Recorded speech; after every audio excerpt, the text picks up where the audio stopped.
Hi, DJ. Welcome to the show. Hey, hi. Great. If you're ready, shall we get started? Sure. Okay. The first question to you, DJ, is when do you think we're going to see the rate cut cycle begin, both in the US and here at home? Uh, so what we think is that we are definitely going to see a rate cut cycle. Couple of things on that is that right now the economic data is quite robust. It is better than what the market was anticipating. So what we have been seeing, the near-term rate cut cycle is being turned into a little bit of the can is being pushed down the road and people are expecting it to happen later on. But we are definitely going to see it as what we have also found is that the inflation numbers have been coming off, uh, barring the energy prices, which are going up due to the geopolitical tensions. We are seeing some amount of softening in the inflation, both on the commodity front in terms of the food prices, etc. And some amount of initial slowdown is visible, which will take some time to feed into the economy, particularly the high real rates, not only in, say, India, it's also happening in the US right now. The only factor which is sustaining or which is against the rate cut right now is the wage pressure. We are seeing the wage growth has been pretty robust, and that is helping in terms of keeping the spending of the consumer upright and solid, which is keeping the inflation also not as soft as we could expect in a demand destruction scenario. So that is some time away, and any time when we see some softness there, we could expect that to happen. So our expectation is that could happen somewhere. Uh, it's also the election year, so we could expect it to happen somewhere around the election time when the rate cuts start happening. So probably June, again, the probability of rate cuts is reduced in the US. Uh, right now, similarly in India, I think India will follow the United States without saying so. And we would be looking to probably follow US rather than preceding United States in terms of the rate cuts. The next question for you, DJ. There are talks about this being a shallow rate cut cycle.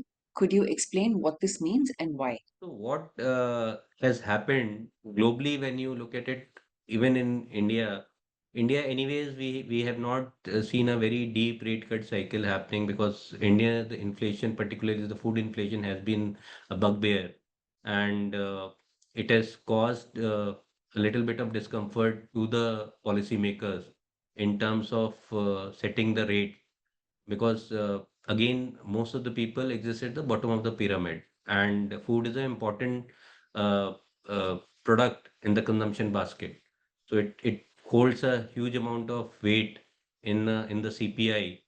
So at the current juncture it is close to about 46%, and uh, going forward, that weight is likely to come down by about 5 to 7% as the household consumption expenditure survey indicated, but it will take some time, maybe a couple of years before the weights get realigned. Having said that, I think it's a different story altogether in the developed nations. Developed nations, there has been a demographic decline. Services is in demand. Wage pressures have been sustained. Commodity prices, the geopolitical tension, and the weather-related events are becoming more prominent and very difficult to call them out. Obviously, it becomes a kind of a tail event. In that context, it's very unlikely. And what is happening in Japan, one of the uh, places where we had zero interest rates forever or negative interest rates forever, it is coming out of that negative interest rate cycle. Cheap money is no more there. So all these factors point towards probably uh, a slower growth, and until some technological productivity comes into play, so we can slower growth and a little bit higher inflation. So we may not see developed nations going back to that 2% inflation mark easily. So it could be momentarily there, but we may not see it sustaining there.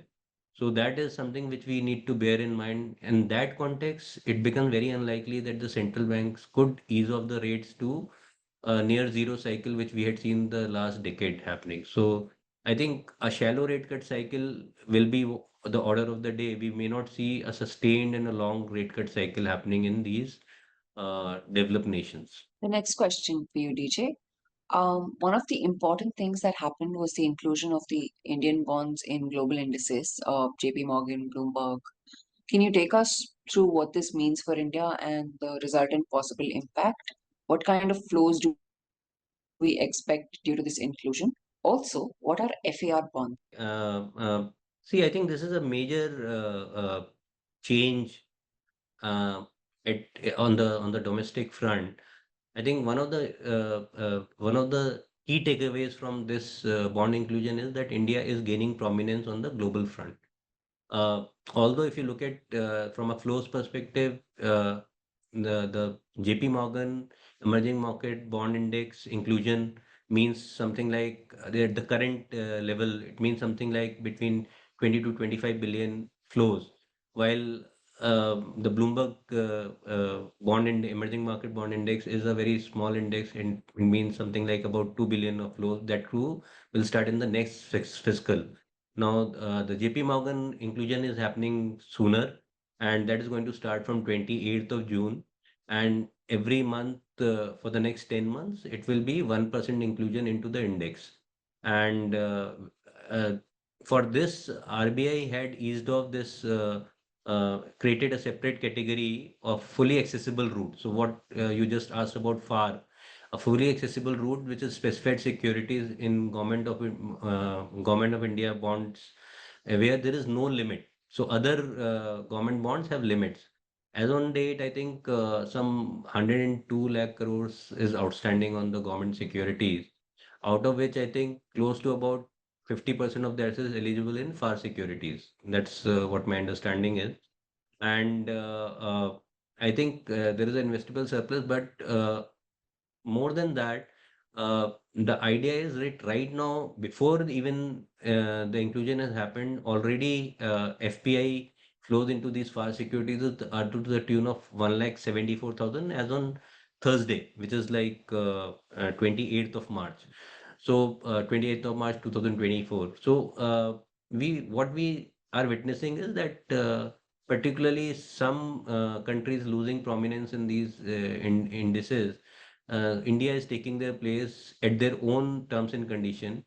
And this is just the beginning. If India, uh, how it is looking with the kind of economic growth, government expenditure on investments in infrastructure, PLI schemes, etc. So interest in India, both from the equity and debt perspective, is increasing. And this is a very significant move which has happened on the global front. I think RBI will also have to get ready because this is not what RBI has been used to, but RBI is confident of managing the flows, and I think primarily that is the reason why we are seeing RBI building a forex reserve. Now we have seen again we are close to almost $650 billion of reserves, 642 to be more precise as on date, and I think it's an important thing to consider because of the volatility in the rupee. Rupee volatility will uh, scare away the investors, FPI investors, in case the currency is not stable. I think that is one way of keeping the currency more stable. And that is what I think RBI has been aiming. I think mixture of all these factors and India's experience into the inclusion and later on the way it pans out, I think only time will tell. But I think this is a very positive move, and this will get more India flows. And India also needs capital, both foreign as well as domestic. We are deficient on the fiscal front, on the domestic side as well as on the foreign capital side. So I think these things definitely build up and sustain the momentum on our economic front. So I think that's it. The next question, DJ. Should one start adding duration to his or her portfolio? If yes, Then what is the range of duration you would advocate right now, given that an investor has the necessary risk appetite and is willing to stay invested for 1.5 to 2 years? Given the circumstances which you are indicating, I think what we always have been suggesting is that despite the tenor, etc., it is individual's risk appetite which should be taken care of. And if the investor is not very uh, geared in terms of the volatility which ensues in a very long duration bond fund, uh, they should not take that route because the volatility could be very high, particularly if you look at current juncture also. When we see the up moves, they are also sharp, and the down moves, they are also sharp. So we and any duration bucket which is longer. So for example, in a 10-year bond, the duration is 7 years, while in a 5-year bond, it is about 3.5 years, while in a 30-year bond, it is almost 12 years. So you can understand the kind of variation in volatility which can happen in various buckets. So what we have been suggesting to our clients for quite some time is that the curve is very flat, and if you are not a suave investor, you're not an investor who is very keen on the markets or very open to the market volatility and understand the market cycles, then you should put your money in a mid duration bucket with a 1.5 2 year kind of horizon, which will kind of match your duration with the bucket. And also you will get the on a risk adjusted basis, this will be a better strategy. In absolute terms, probably the long duration fund could gain more, but at the same time, what matters is your entry and exit. If your entry and exit you are not able to capture the right moments, which is very difficult to do, then in a long duration fund within investment horizon of 1.5 2 years, you could get stuck and you get under delivery even in absolute return terms. So from that perspective, what we are suggesting is that a mid duration strategy plays out well, where you get the accrual as well as the duration gains due to the down move in the cycle. Whenever the rate cut happens, we could see a more downward move on the rates on the lower shorter tenors and mid tenors rather than very long tenors. Because on the long tenor we have already seen investors being there, and we have not seen a very dramatic rise in yields there when the yields have risen with the liquidity cycle, etc. The next question, DJ.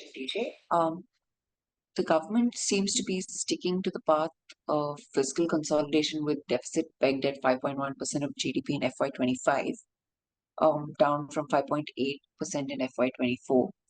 The targets to reduce fiscal deficit to below 4.5% of the GDP in 25-26.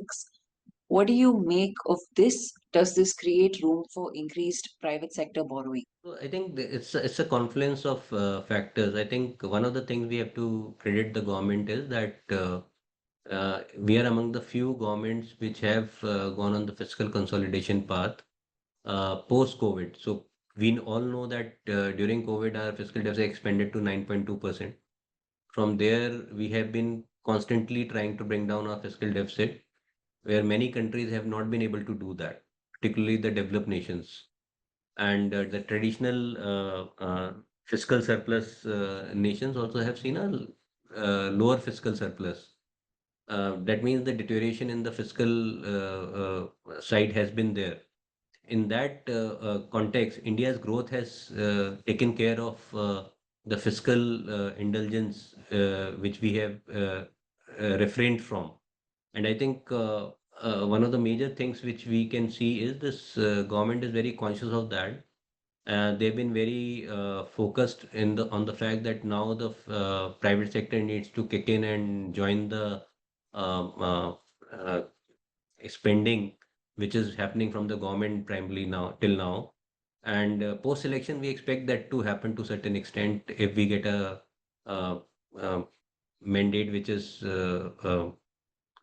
not very divided, or not a hung parliament, which is most likely the scenario which is likely to pan out.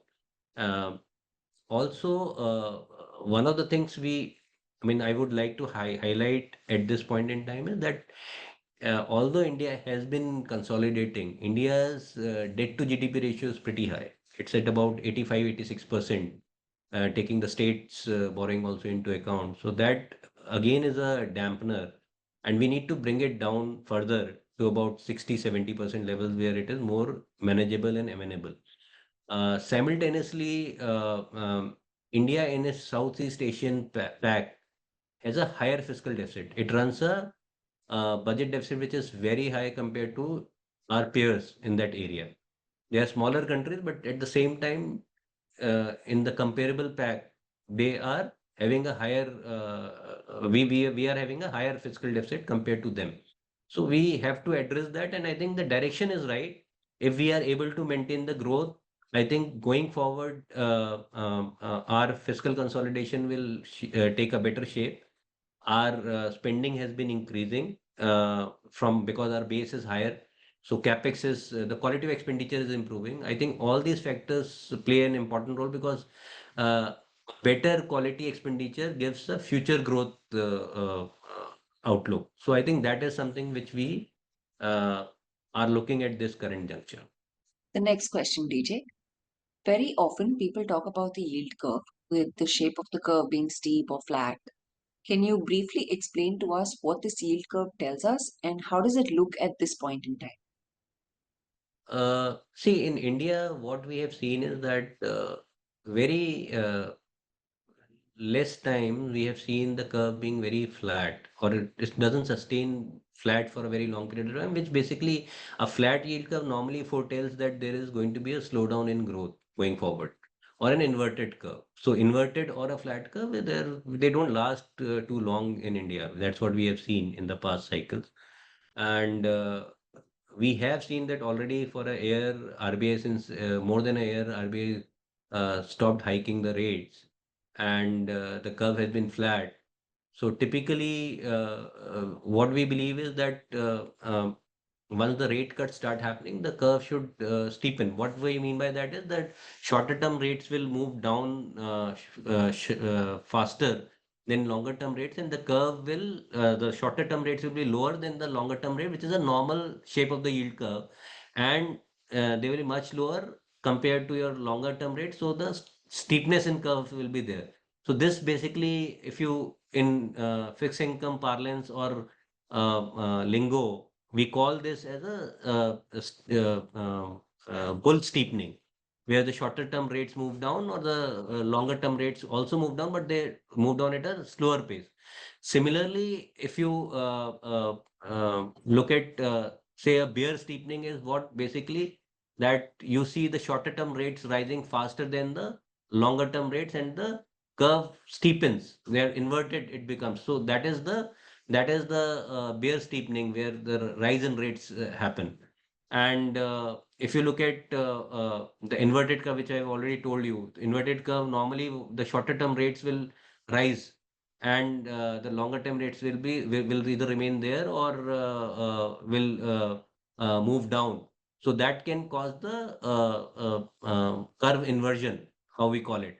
So that is, these are the shapes of the yield curve, and basically, as I told you, the flatness on the curve is foretells the slowdown. Basically, which means that if the shorter term rates are maintained higher, basically the central banker or the monetary policy committee is trying to keep the shorter term rates at restrictive rates, so the economy can either slow down or inflation can come down. So that is the idea, or the price pressures ease off.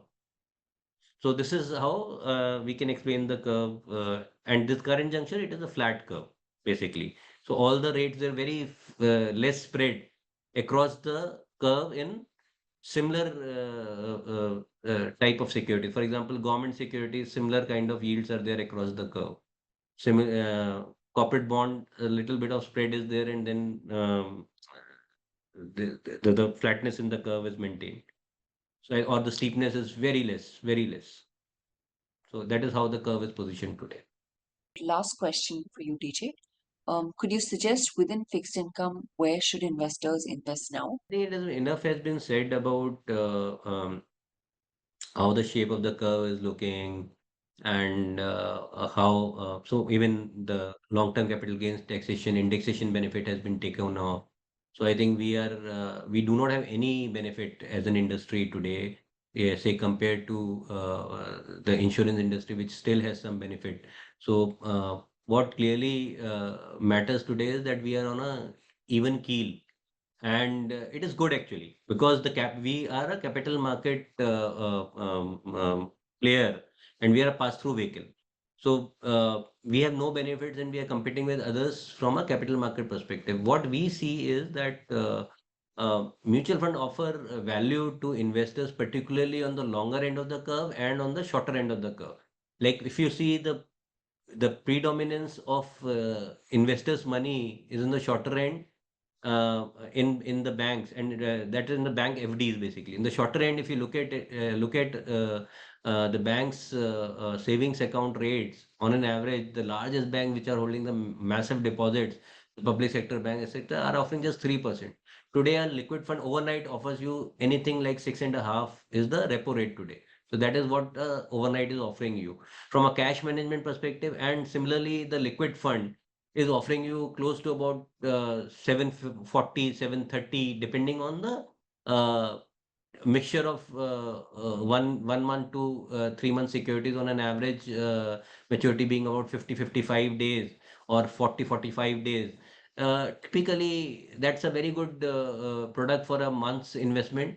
When we look at, and overnight, obviously, as the name goes, even 7 day investment is a good investment period for an overnight, giving you about 6.5 to 7%, whichever way the market moves at that point in time. And similarly, on the liquid, something like 740, 750.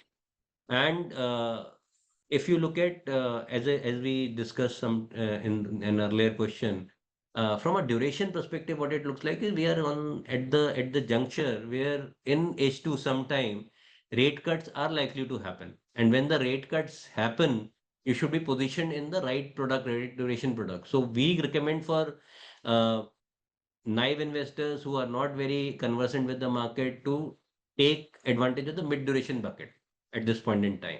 Short duration fund, mid duration fund, and your banking PSU fund, corporate bond, because they run roughly the mid duration cycles only. And if you are very suave, definitely you can build up duration and long duration products, but be cognizant of the fact that if you are investing for short term, you need to have an exit also. And typically, as a rate view formation happens in these long products, liquidity reduces dramatically. So people do not enter a long product until they have their rate view fructifying. So if somebody has a view at 7%, he might not have a view at 6.5%. So liquidity might reduce at 6.5%. So you should be cognizant of the fact that what is the rate gain which you will get out of that product. So clearly the capture is the most important factor in a long duration product. And clearly, I think uh, fixed income is looking attractive, particularly from the time of COVID. From right away from 3.5% rates, we are today on an average are delivering 7%. The hurdle rate itself has gone up quite a bit for other asset classes. And I think that's a good thing because investors will seek a better return, and on an inflation adjusted basis, they're delivering real returns which are pretty healthy. Thank you, DJ, for taking out the time to answer some of our questions. That's been very informative. Thanks a lot, and wish all our viewers a very happy and fruitful fiscal year. Thanks a lot. Thank you, DJ. Mutual fund investments are subject to market risks. Read all scheme related documents carefully.